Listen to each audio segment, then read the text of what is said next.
As he stepped onto his yacht, he made his way directly to his room. Gently, he laid Christelle on the bed and began to undress her.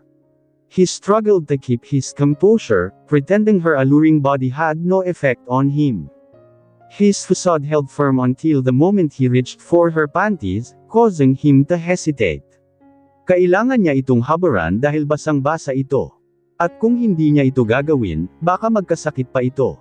Nagising kasi ito kanina habang nasa loob siya ng isang convenience store dahil may binili siya, nakalabas ito. Naghahabulan pa sila sa ulan kanina. Wala siyang nagawa kundi ang patulugin ito muli nang nahuli niya ito dahil nagwawala ito. At nabasa din sila nang paakyat siya dito sa yate habang karga niya ito. Kaya kailangan niya itong habaran at baka magkasakit pa ito. Seeing her breasts was bearable to his growing lust, but the thought of seeing her most intimate part might drive him mad again. At baka makalimutan pa niya na hindi na niya ito asawa. He would be tempted to touch it, to feel it okay. Stop. Nanginginig ang kamay niya nang hinayla ang panty nito pababa. At dumagdag pa sa torture niya nang ibinuka nito ang mga hita. Nanlaki ang mga mata niya. Agad na nanubig ang bagang niya. Kahit napakalamig ng paligid pero pinapawisan siya ng sobra. He should close her eyes when he pulled down her underwear, pero hindi. Dilat na dilat ang mga mata niya habang ginagawa niya ito. Sobrang dilat habang nakatingin siya sa pagka-babe nito. Mukhang bagong shave pa ito. A part of him saying that he should lean close to her womanhood and smell it. Namuntik na niyang ginawa. Maagang nagising si Gray, agad siyang nagpunta sa kusina para ipagluto ng pagkain ang kinidnap niya. Mabuti na lang talaga at may kunti siyang alam sa pagluluto. Natuto siya nito nung naninirahan siya sa ibang bansa at doon nag-aaral. At kailangan niyang makapagluto na bago magising si Christelle. Nagtimpla muna siya ng kape habang inihanda ang mga kakailanganin niya sa pagluluto. Habang nagluluto siya, naalala niya na hindi pala niyang nagawang ipagluto noon si Christelle. Ito ang mahilig na ipagluto siya kahit wala itong talento sa pagluluto. Pero hindi niya pinahalagahan ang effort nito. Pagkatapos niyang magluto, napagpasyahan niyang pumunta sa kung saan natutulog si Christelle para tignan ito. As he was heading up to the upper deck of the yacht to go to Christelle's room, he stopped abruptly when he heard Christelle's voice. She sounded furious. Nasaan ako? Anong lugar ito, hudas ka? Bumaling siya sa direksyon kung saan niya naririnig ang boses. Humugot siya ng malalim na hininga nang nakita ang kagigising lang na si Christelle. Sabog pa ang buhok nito at nakatapi lang ng kumot. Nanlilisik ang titig nito sa kanya. Patay na. Giyera na ito. Christelle's emotions were boiling with intense anger. Her blood was boiling, and her blood pressure was rising. She woke up in a strange room completely naked. Her mind was in turmoil, filled with fear and confusion. Hinahalungkat niya sa isip niya kung ano ang nangyari, bakit nagising na lang siya sa isang estrangherong kwarto. Naalala niya bigla si Gray at ang ginawa nito sa kanya. Tinangay siya nito, may ipinaamoy ito sa kanya kaya nawalan siya ng malay. Kaya alam niyang si Gray ang may gawa nito sa kanya. Dinala siya ng hinayupak na yun sa lugar na ito. Itinapi niya ang kumot sa hubad niyang katawan, saka siya nagmamartsyang lumabas ng kwarto at ginalugad ang buong lugar na namulatan niya pero hindi niya makita si Gray. At mas lalong tumindi ang kaba niya nang naramdaman na parang dinuduyan siya. Gumagalaw ang lugar na pinagdalhan sa kanya ni Gray. Hinanap niya ang labasan. Nakakita siya ng hagdanan pataas. Mabilis siyang umakyat at malakas na napasinghap nang makitang nasa isang yacht siya at wala siyang makitang lupa at puno. Hudas. Hayop. Naninikip ang dibdib niya dahil sa inis niya dito. Fine. Kaya lang naman kita dinala dito para magkaroon tayo ng quality time sa isa't isa, para maalala mo ako. Para maalala mo kung gaano mo ako kamahal. Mas lalong tumindi ang galit na naramdaman niya dito. Nakita niya ang isang flower vase, hindi na niya napigilan ang sarili at kinuha niya ito at walang pang-alinlangan na ibinato niya ito kay Gray. Nakaiwas naman ito at sakto ang pagkabasag ng flower vase nang tumama ito sa dingding. Christelle, pwede, mag-relax ka muna. How can I relax? Hayop ka. Kailangan mo lang lumanghap ng hangin at kalmihan ang sarili mo. Buweset na buweset siya dito kaya sinugod na naman niya ito at pinagbabayo ito ng suntok. Wala itong ibang ginawa kundi ang umiwas lang sa pinaggagawa niya. Pati sipa ay ginawa na rin niya dito. Pinulot din niya ang throw pillow na nasa mahabang sofa at malakas na binato iyon kay Gray. Hindi niya ito magawang sagutin. Hindi niya kayang magsalita, parang naumid ang dila niya. Ramdam niya ang panginginig ng kalamnan niya. Christel, there's a lot of blood. A flood of blood. Ang tanging lumabas sa labi niya. Ano bang pinagsasabi mo, Christel? Nakatingin lang siya sa noo nito. Takot na takot siya sa dugo pero hindi naman niya kayang alisin ang mga mata niya dito. Sinapos sandali nito ang noo at nanlaki ang mga mata nito sa nakitang dugo sa palad nito. What the? Napatingin ito sa kanya, takot na takot parent siya. Christel, baby, kumalma ka. Hindi madami ang dugo na ito. Malayo sa bituka ang dugo na ito. Hindi niya magawang kumalma. Humakbang ito palapit sa kanya. Nang nakalapit na ito, hinawakan nito ang balikat niya. Christel, makinig ka sa akin. Sa akin ka tumingin. Huwag sa noo ko. Tumingin ka sa mga mata ko. Ginawa niya ang sinabi nito. Nagkatitigan sila nito. Makinig ka. This is just a little drop of blood. Hindi nito natuloy ang sasabihin ng bigla ito parang nahilo, at maya-maya lang, napasigaw siya nang humandusay na lang ito sa harapan niya. Hindi alam ni Christel ang gagawin, hanggang ngayon, wala pa rin malay si Gray. Nagawa na niyang kalmehin ang sarili dahil sa dugong nakita niya pero disoriented pa rin siya. Hindi niya alam ang gagawin niya, pinaghalong takot at pangamba ang naramdaman niya. Maya-maya lang, may narinig siyang tumunog. Cellphone. Tunog ito ng cellphone niya. Mula sa pagkakaupo sa sulok habang nakatingin sa walang malay na si Gray, napatayo siya at agad na hinalungkat ang loob ng closet para hanapin ang bag niya. Tuwang-tuwa siya nang nakita ang bag niya, agad niyang kinuha ang cellphone niya mula dito. Napatulo ang luha niyang nang mabasa ang pangalan ng boyfriend niya na siyang caller niya. Masama ang tingin na pinakawala ni Christel kay Gray. Katatapos lang niyang kumain, actually hindi talaga siya halos kumakain dahil sa wala siyang gana. Sino naman ang hindi mawawala ng gana sa nangyari ngayon sa akin? Sasagutin na sana niya kanina ang tawag ng boyfriend niya pero bigla na off ang cellphone niya dahil sa nalobat ito. Nagising naman si Gray. Aminado siya na nakahinga siya ng maluwag nang nagising ito. Akala talaga niya tuluyan na niya itong napatay. Totoo nga talaga ang kasabihan na masamang damo, matagal mamatay. Bakit mo ba to ginawa, ha? Mahinahon niyang tanong dito.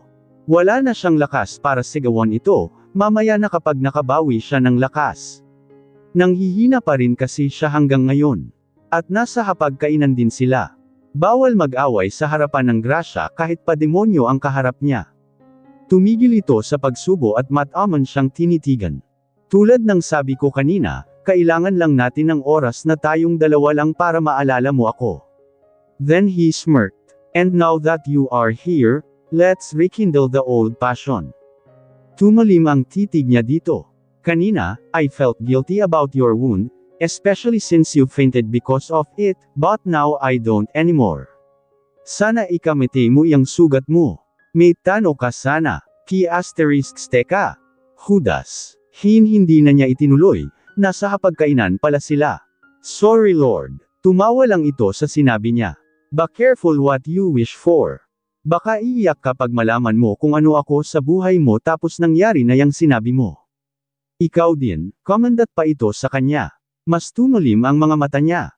Mamatay ka sana. Hindi ako iiyak, Judas ka. Mas gwapo naman sa'yo ang mapapangasawa ko. Mahal niya ang fiancé niya kaya mas gupo ito para sa kanya. At saka kinamumuhian niya ang lalaking ito kaya ang pangit nito sa paningin niya. Naiinis siya sa napaka-arroganting mukha nito. Mas lalong tumawa si Gray sa sinabi niya. Bakit ka ba tawa ng tawa, ha? Baliw ka talaga. Ikaw, bakit galit na galit ka? Isipin mo na lang na malaking pabor itong ginagawa ko sa'yo. Pinigilan lang kitang mapunta sa maling nilalang. Baka pag ma-expire na ang gay uma ng fiancé mo, magsisisi ka lang. I did this for you. Buset talaga ito. Ang tibay talaga ng apog nito. Ang kapal ng mukha nito. Sunod-sunod ang paglanghap niya ng hangin para kalmehan ang sarili niya. Nanlilisik na ang mga mata niya sa galit, luwi mo na ako. Ayoko. Gray. Luwi mo na ako. Ayoko nga. Gray. Tumalim ang mga mata nito na ikinatikom ng bibig niya. Bumantong hininga ito. Fine. Ibabalik kita sa isang kondisyon. Kondisyon? Anong kondisyon? Wait here, ani nito. Tumayo ito. Iniligpit nito ang pinagkainan nila. Kunot-noo lang siya na sinundan ito ng tingin. Umalis ito at ilang minuto lang, bumalik din ito. May dala itong isang papel at ballpen. Umupo ito muli sabay lagay sa mesa ng mga dala nito. Ano yan? Kunot-noo siya. That's my condition para ibalik kita. Galit siyang kinuha ang papel at binasa kung ano ito. Nagtaas baba ang dibdib niya sa sobrang galit nang napagtanto kung para saan ang papel na inilapag nito sa mesa. Galit na galit siya kaya paampos niyang inilapag muli ang papel. Are you crazy? Nababaliw ka na talaga. Hindi mo ba naririnig ang sinasabi ko?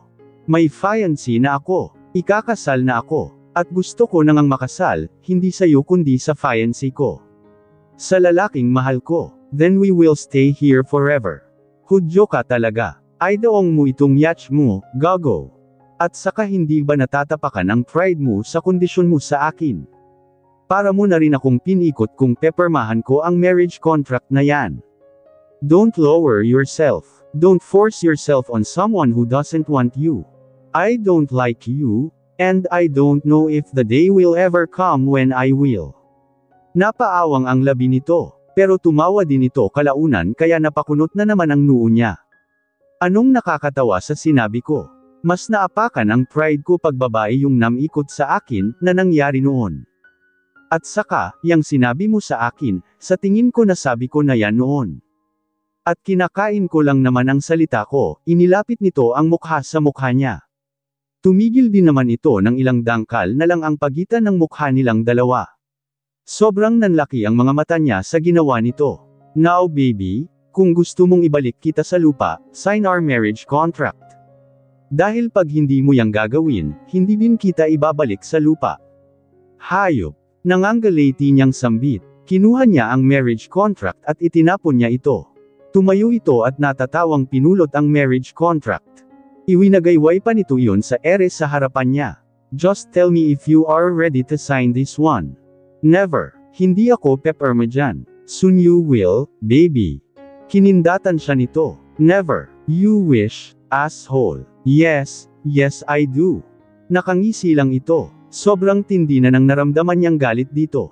Go to the top deck, breathe in the fresh air, and feel the tranquility of the sea. I hope the calmness will soak into you.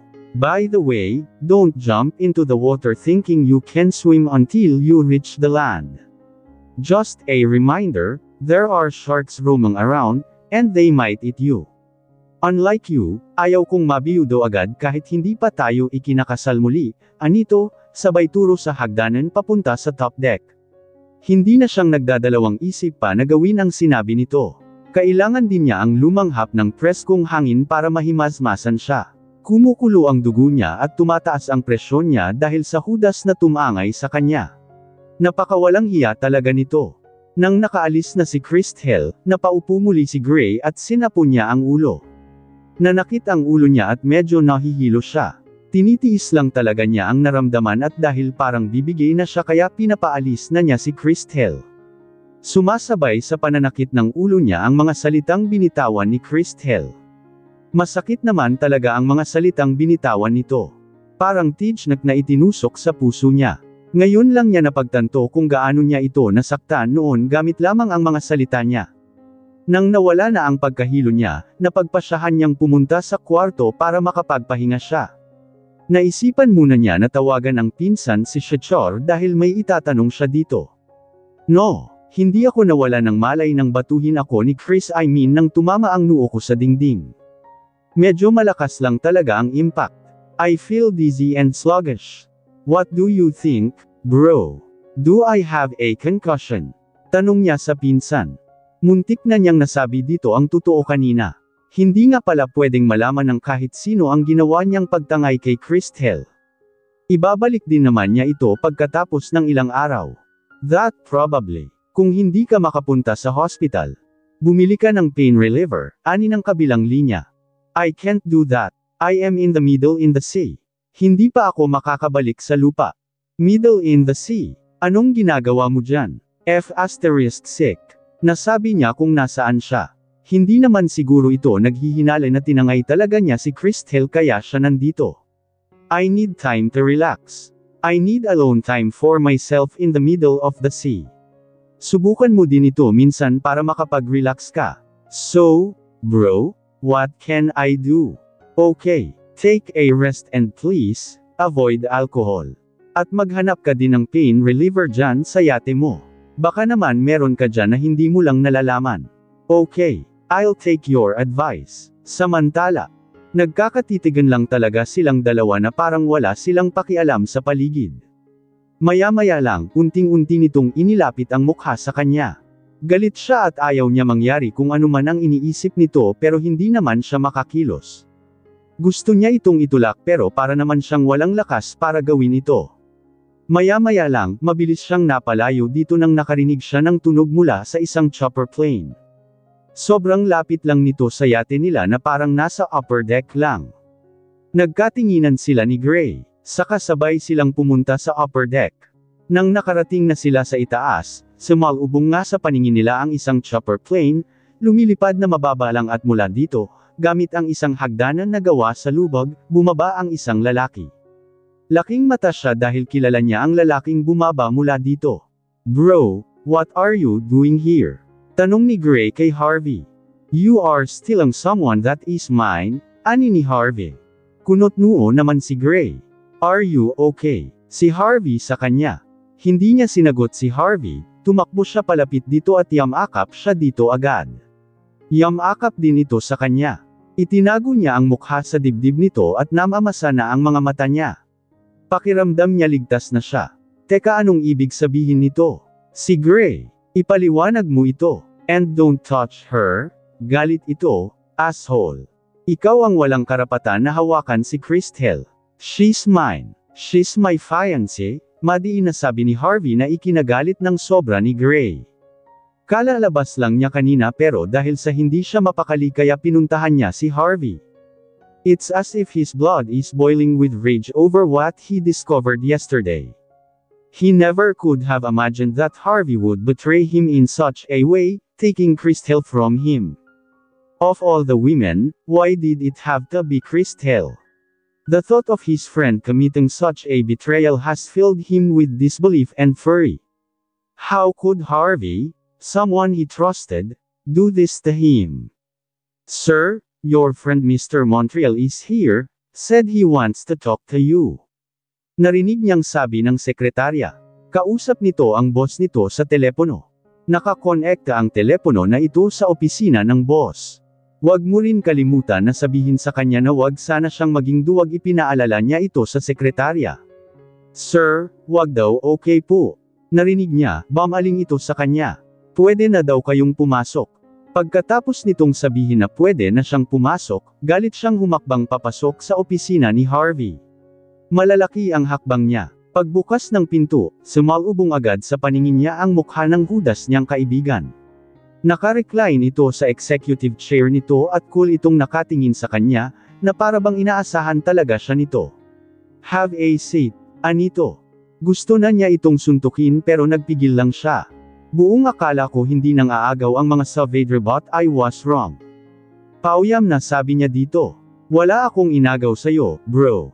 Hindi mo lang matanggap na nakatagpo ng ibang mamahalin ang babaeng sinayang mo. Come on bro, this is not just about pride. Kung iyan ang laging care-alin mo, nothing good will happen to you. You will remain lonely hanggang sa pumuti ang lahat ng buhok mo. And you should accept the fact that Christel is mine. She is now my property. Hearing that made his blood boil. He was seething with rage, wanting to unleash his fury. Overwhelmed by intense anger, he couldn't hold back and tightly grabbed Harvey's collar. Pero agad din itong nakawala mula sa kanya. Aminado siya na kung galing lang sa pakikipagsuntukan, walang-wala siyang laban dito. You know you can't bring me down, bro. If I were you, back off. Stay away from my fiancé. If you're possessive of what's yours, so am I. Anito at inayos ang kwelyuhan nito. Akala mo ba natatakot ako sa'yo? Hindi, pare. At kung ang akala mo ganun kadali lang ang lahat, hindi din. I intend to win back Christelle. I intend to reclaim what's mine. Madiin na sabi niya dito. Then I intend to fight for what I believe is mine. She's mine now, and we both know it. Sa galit niya, hindi na niya napigilan na suntukin ito. Hindi nito napaghandaan ang gagawin niya kaya na out of balance ito. Pero nakabawi din naman ito agad. At isang suntok din ang ginawa nito sa kanya. Nagsuntukan sila. Pareho na silang may mga pasa sa mukha pagkatapos. At matalim silang nagkatinginan sa isa't isa. Mukhang tulad niya, hindi din ito magpapatalo sa kanya. Ano ka ba naman Gray? Kalalabas mo lang sa hospital pero nakipagsuntukan ka pa kay Harvey. What's your problem that you ended up fighting? Si Sophie, habang nag-cold compressed ito sa mga galos niya sa mukha. Plano na talaga niyang puntahan si Sophie sa condo unit nito. May ibinalik lang siya dito na isang alaala mula sa kakambal nito. At hindi mapigilan nito na panin ang mga pasa niya. That asshole, inagaw niya si Christelle mula sa akin. I can't believe it na nagawa niyang ligawan si Christelle, at malapit na silang ikasal. Napahinto si Sophie sa ginagawa nito. 2 taong ginawa akong tanga ng lalaking iyon. You have to give up Gray, Anito, aminado siya na nainas siya sa narinig. Pinakawalan mo na si Christelle noon. Let her be happy with someone else. Someone who can love her in return. Kokontrahin sana niya ito pero nabanaag niya ang lungkot sa tinig nito. Are you okay? Hindi niya mapigilan ang mapatanong. On the process na ang annulment nito ng kasal nito kay Shechar at umalis na nga ito sa bahay nito at ng pinsan nito. Sa narinig niya, kasalukuyan pa inaayos ang mga ari-arian ng dalawa para sa hatian ng mga ito. Yes, I am, ngumiti ito pero hindi umabot sa mga mata nito. Come on Sophie, I know you are not. Yes, I am not, but I need to be okay, Gray. Kailangan kong magpakatatag para sa aming dalawa ni Shania. Soon, I know, I am, ibinaba nito ang cold compressed. Kaya nga sinasabi ko sa'yo na wag mo nang guluhin si Christelle. Kitang-kita ko sa mga mata niya ang sakit na naramdaman niya noong hiningi mo ang kalayaan mo sa kanya ay katulad lang din sa sakit na naramdaman ko ngayon. I wanted to tell her before that you're not the father of my child pero naisip ko rin na mas makakabuti sa kanya ang hiwalayan ka na dahil gagaw ka. Until now, I'm still guilty of her pain. Pero, masaya ako na nakatagpo na rin siya ng lalaking mahal siya at pinahalagahan siya. You should be happy for her, Gray. Wag mo nang guluhin ang buhay niya. Wag mo na siyang saktan muli, nakikiusap ang titig nito sa kanya. Naninigas siya sa narinig mula sa kaibigan. Aminado siya na nasapol siya nito. Tinalikuran siya nito at inayos nito ang first aid kit. Nakakatitig lang siya dito. Pero alam mo kahit gagaw ka, nasabi ko na rin na mas mabuti ka pa dahil maaga mong pinakawalan si Christelle. She is damaged, broken-hearted nga siguro siya pero at least, hindi pa ganun kalalim ang pinagsamahan yung dalawa. Habang sa aming dalawa ni Shechar, 5 taon.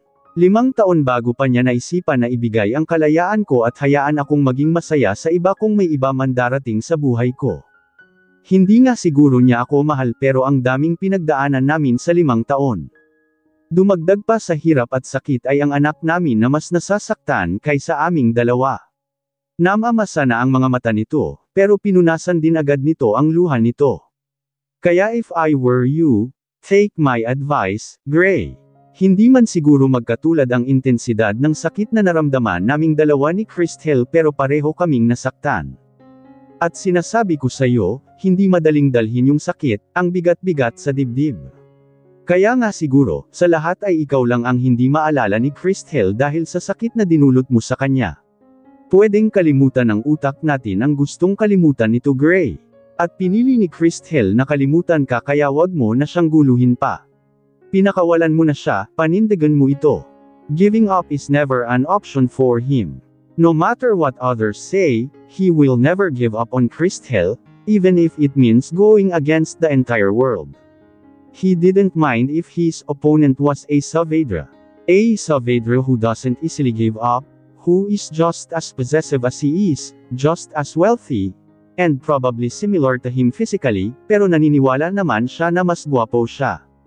Kaya nakakalamang pa rin siya. Napangiti siya nang nakapasok siya sa gate ng tahanan ng tito at tita niya. Ibig sabihin ba nito ay hindi ipinagbawal ng mga ito na pumunta siya dito?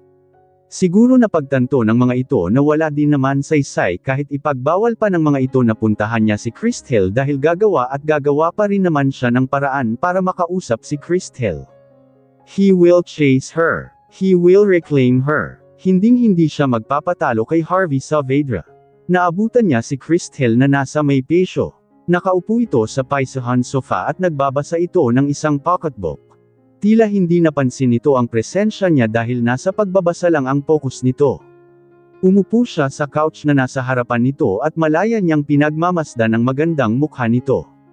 Napansin na siguro nito na may nakatitig dito kaya napaangat ito ng mukha sa kanya. "What are you doing here?" Agad na tanong nito sa kanya. Agad na tumulim ang titig nito. "Hindi mo talaga ako titigilan, hudas ka. Don't be too full of yourself, baby. I didn't come here for you," he said with a grin, winking at him. Cool lang siyang nakaupo at nakasandal. Samantala, napakalma na naman si Christel sa sarili.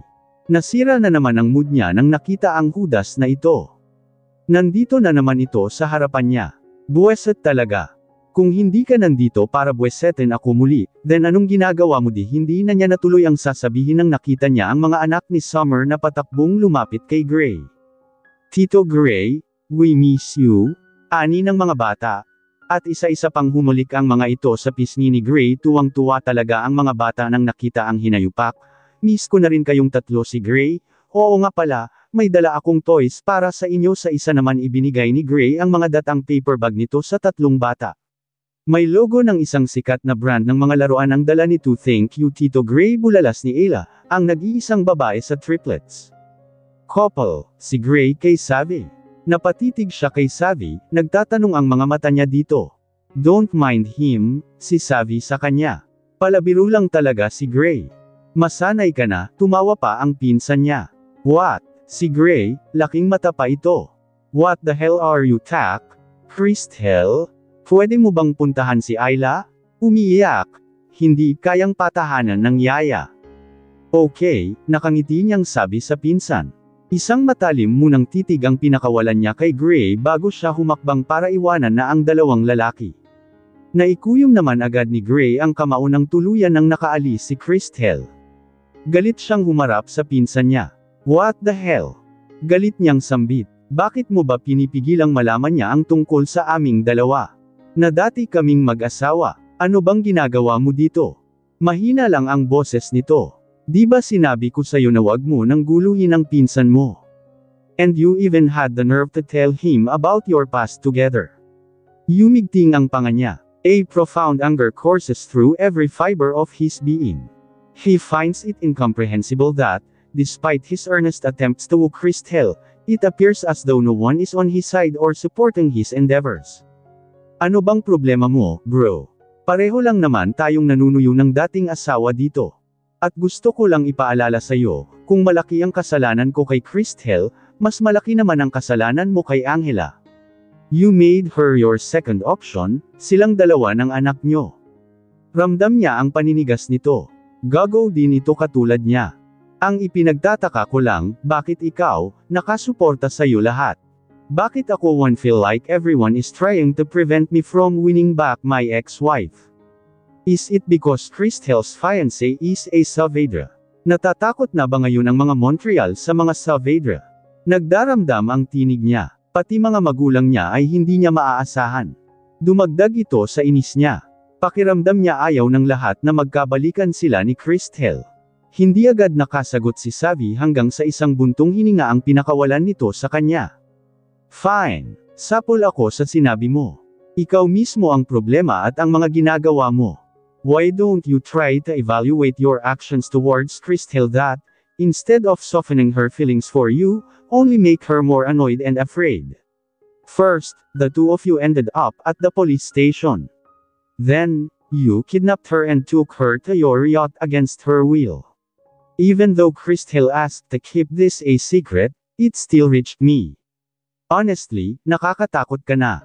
Parang gusto ko nang maniwala kay Christel na baliw ka na. Siya naman ang hindi agad nakahuma pero nanag pa rin ang kagustuhan niya na mabawi ang dating asawa. Yes, I am crazy. And I don't care. I am willing to make even the craziest thing just to make Christel mine again. At walang makapagpigil sa akin, kahit pa ang Harvey Saavedra na yun. Handa akong makipagpatayan sa taksil na kaibigan ko na yun. Tandaan nyo ito, madiin niyang sabi. Hindi na niya hinintay na magsalita pa ang pinsan niya, bonus na bonus ang pakiramdam niya na humakbang siya para iwanan ito. Wrong timing ang pagpunta niya dito. Nandito ang pinsan niyang pakialamero na kung makaasta, parang hindi makasalanan din. Naging presko muli ang pakiramdam ni Christel pagkatapos siyang makapag-shower. Pawis na pawis siya kanina, nakipaglaro kasi siya sa triplets. Namimiss niya tuloy bigla ang mga kapatid na triplets. Sa susunod na linggo darating na mga magulang niya kasama ang dalawa niyang kapatid. Itinapi niya ang isang tuwalya sa kahuberen niya bago niya napagpasyahan ang lumabas mula sa banyo. Medyo may kaliitan pala itong tuwalya na nadala niya dito. Sapat lang kasi para matakpan ang mga maseselan bahagi ng katawan niya. And she didn't even bother it. Nasa loob siya ng kwarto niya, wala naman maglakas loob na pumasok dito. Kasalukuyan niyang sinusuklay ang mahaba niyang buhok nang may isang balto siyang nakita na nag-reflect sa salamin. Agad siyang napatingin sa kung sana niya nakita ang balto at ganun na lang ang panlalaki ng mga mata niya nang nakita. "Hi baby." Nakangising sabi ni Gray sa kanya.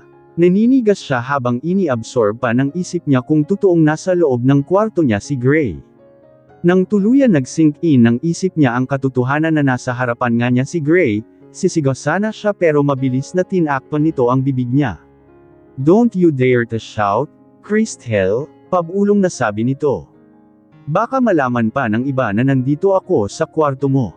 At sabihin ko sa kanila na may nangyari sa ating dalawa. At sa akin ka mapakasal, hindi sa taksil kong kaibigan. Well, sa akin ka naman talaga ikakasal at hindi sa Harvey na yun." Anito sa nagbabantang tono. Inalis naman nito ang kamay nito na nakatikip sa bibig niya. Kinalma niya ang nagpupuyos sa galit na sarili. Sunod-sunod ang paglanghap niya ng hangin. "Anong ginagawa mo dito? Paano ka nakapasok dito?" "Nandito ako dahil pinuntahan kita. Nakapasok ako dahil pumasok ako sa hindi nakalock na pinto ng kwarto mo." Tumalim ang titig niya dito. "Umalis ka na, Gray. Huwag mo nang dagdagan ang kasalanan mo sa akin. Itigil mo na itong ginagawa mo. Ano ba talaga ang kailangan mo sa akin?" Gusto niyang pagsasampalin ito. Frustrated na siya sa mga ginagawa nito sa kanya. "Ikaw ang kailangan ko, baby. Everything about you is what I want." Anito, hinagod siya ng tingin pagkatapos. Kinilabutan siya sa ginawa nito. Pakiramdam niya hinuhubaran siya ng isip nito. Hindi niya maintindihan ang sarili dahil nag-iinit na lang ang pakiramdam niya sa mainit na titig nito. Alam niyang may kakaiba din itong naramdaman. Sunod-sunod ang paglunok nito. Kitang-kita niya ang paggalaw ng Adam's apple nito. "Oh baby, you really know how to seduce me even without doing anything." Anito habang nakatingin sa punong dibdib niya. "Pervert." Galit niyang sabi sabay takip sa punong dibdib niya. Halos nanlilisik na ang titig niya dito. "Oh baby, hindi mo naman kailangan itago pa mga iyan. Hindi mo na kailangan takpan." Inilapit nito ang bibig sa tenga niya. "I just didn't see it. I even touched it. And my favorite is that, I even lick it." Tila tumatayo ang mga balahibo niya sa narinig. Hindi totoo ang sinasabi nito. Niloloko lang siya nito. Nagsisinungaling lang ito. "That's not true. Only my boyfriend did that to me." Pagsisinungaling niya. Hindi sila umabot sa ganito ni Harvey. Dumilim ang anyo nito sa sinabi niya, yumigting din ang panga. At nakadama siya ng bahagyang takot nang biglang tumalim ang titig nito sa kanya. Kinalma nito ang sarili saka ito napangiti kalaunan. "Don't you dare to tell me that he is your first dahil nagsisinungaling ka na, Christel. Alam mo ba kung bakit? Dahil kilala ko kung sino ang palm unit sa hymen mo at inilapit na naman nito ang bibig sa tenga niya, ako yun." Anito na nagdulot ng panginginig sa kalamnan niya. "Don't you dare to tell me that he is your first dahil nagsisinungaling ka na, Christel. Alam mo ba kung bakit? Dahil kilala ko kung sino ang perm unit sa hymen mo at ako yun." Parang sirang plaka na paulit-ulit sa isip niya ang sinabi nito. Hindi ito kayang tanggapin ng utak niya. Umiiling-iling siya habang nakatingin dito, saka siya umatras para makalayo siya dito. Christel, baby? Bakit? Lumabas ka na, Gray. Lumabas ka na dito. Madiin niyang sabi dito. Nanlilisik ang titig niya dito. I am here to talk about, get out, Gray. Get out. Pinipigilan niya ang mapasigaw. Nagtaas baba ang dibdib niya sa matinding galit. Kuyom na kuyom din ang kamao niya. Hindi muna ito kumilos at nanatili lang nakatitig sa kanya. Hindi niya alam kung anong emosyon na nakikita niya sa mga mata nito. Wala siyang pakialam sa kung ano ang naramdaman nito sa sandaling ito. Ang gusto lang niya ay umalis na ito. At hindi na ito magpapakita sa kanya. Isang buntong hininga ang pinakawalan nito bago ito magsalita. Okay, fine. Aalis ako. Pero hindi ito ang huli, Christel. I won't stop until you come to your senses and remember me. You need to recall how important I am to you, how deeply you love me. I will make sure to remind you of everything, Christel, and help you see how much I mean to you. Anito, madiin ang bawat salitang binitawan nito. Nakahinga siya ng maluwag nang humakbang ito papunta sa pinto. Pero bago ito tuluyang lumabas, lumingon muna ito sa kanya at isang flying kiss ang ginawa nito sa kanya. As of now, iyan muna, baby. But eventually I will do something far beyond just a kiss. You are mine to keep, baby. Ngumisi ito. Please get out, Gray. Nanggagalaiti niyang sambit. Naninangkit ang mga mata niya. Sumasakit ang ulo niya dahil dito. She is so frustrated of him. Tumalikod ito at tuluyang lumabas mula sa kwarto niya. Nang nakaalis na ito, mabilis siyang napalapit sa pinto ng kwarto niya, at inilak niya ito. Napasandal siya sa pinto pagkatapos niya itong ilock. Nagtaas baba ang dibdib niya sa pinaghalong emosyon. At isa na dito ay matinding galit. Galit na galit siya kay Gray. Then, his words kept replaying in her mind. Could what he said really be true? May nangyari ba sa kanilang dalawa noon? Was he the one who took her virginity? Could he truly be her ex-husband? Kung totoo ito, hindi niya alam kung paano tanggapin ito. No, umiling siya. Sunod-sunod. Hindi totoo ang sinasabi ni Gray. Hindi siya papayag na guluhin ng lalaking iyon ang isip niya. Kung ano ang naalala niya, iyon lang ang totoo. Hindi niya kailangan mag-imbestiga, magtanong dahil siguro siya na walang namagitan sa kanilang dalawa ni Gray. Sigurado siya na wala silang nakaraan dalawa. Kaya hindi niya kailangan mag-imbestiga patungkol sa mga pinagsasabi ni Gray. Pag gagawin niya ito, para na rin nagtagumpay si Gray na guluhin ang isip niya. Wala siyang amnesia, lahat naalala niya. Sigurado siya na lahat ay naalala niya. Kaya impossible ang mga sinasabi ni Gray. Ginugulo lang nito ang isip niya. Maya-maya lang, napapitlag siya nang may kumatok sa pinto. Umalis siya mula sa pagkakasandal niya sa pinto at napatitig siya dito. Gusto niya itong buksan pero natatakot siya na baka si Gray na naman ito. Sunod-sunod ang paglanghap niya ng hangin, para kasing kinakapos siya ng hininga habang nakatingin sa pinto. Ma'am Christel, nandyan ba kayo sa loob? Nakahinga siya ng maluwag nang narinig ang boses ng katulong. Agad siyang napakalma sa sarili niya. 000, may bisita kayo. Si Sir Harvey, nasa baba. Guminhawa agad ang pakiramdam niya nang narinig ang pangalan ni Harvey. Okay. Magbibihis lang ako sandali. Mabilis ang kilos niya.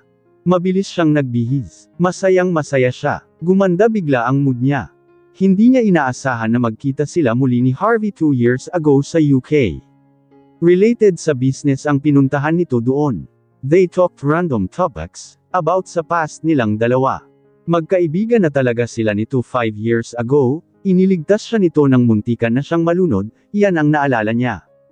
Nakilala niya si Harvey dahil isa ito sa mga kaibigan ni Shachar. Minsan kasi siyang sumama kay Shachar noon sa isang beach resort. Ito ang naalala niyang nangyari. Close kasi sila ni Shachar noong dito pa siya nanirahan sa Pilipinas. Before she and Harvey could become closer, she returned to the UK for reasons she couldn't remember. So, when they saw each other again, all they did was talk and catch up. Before Harvey went back to the Philippines, he expressed his feelings for her. Since she also had feelings for him, she didn't hesitate and immediately agreed to be his girlfriend. At kahit long distance ang relasyon nilang dalawa, masaya naman silang dalawa sa relasyon nila. Memories of you, aniya dito. Hindi na niya napigilan ang sarili, napupuot na siya dito. Hindi kita maalala Gray. Again, I don't have any memories of you. Kaya nakikiusap ako, wag mo na akong guluhin. Wag mong ipilit sa akin na alahanan ang mga sinasabi mo na alam ko naman hindi nangyayari. Na alam kong gawa-gawa mo lang. Wala akong amnesia Gray, kaya sigurado ako na kahit minsan, hindi ka naging bahagi ng buhay ko. And I don't want you to be a part of my life. I love Harvey, and we're getting married soon. Find another woman who's willing to play along with your nonsense. Because I have no time for your foolishness, Gray, dagdag niya. Tuluyan niyang inilabas lahat ng gusto niyang sabihin dito, umaasa siya na sana maintindihan siya nito at titigilan na siya nito. Napatikom naman ito ng bibig, na parabang nawalan ito ng kakayahang magsalita pagkatapos niya itong pagsabihan. Kitang-kita din niya ang paglitay ng sakit sa mga mata nito. At ewan niya kung bakit ito nasasaktan. Naapakan niya siguro ang pride nito.